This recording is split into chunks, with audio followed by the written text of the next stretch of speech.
एका व्यक्तीने घरात एक मांजर आणि कुत्रा पाळला होता। मांजर दिवसभर म्याऊ म्याऊ करत राहायची। तिची म्याऊ म्याऊ ऐकून व्यक्ती परेशान झाला। एक दिवस त्याने मांजरीला खूप रागवलं आणि फटकारलं। कुत्रा ते सर्व पाहत होता। त्याला वाटलं शांत राहिलेलंच बरं, बोललं तर शिक्षा भेटेल। आणि एक दिवस त्याच्या घरात चोर येतात आणि ती चोरी करून निघून जातात। कुत्रा हे सर्व बघूनही शांत राहतो। दुसऱ्या दिवशी मालकाला चोरीचं समजलं आणि कुत्र्यावर खूप रागवला, खूप संताप केला।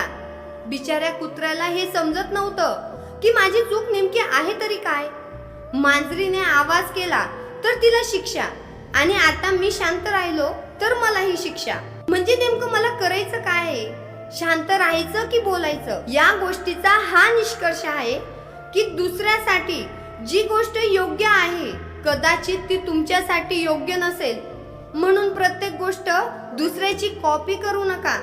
आपल्या विवेकचा उपयोग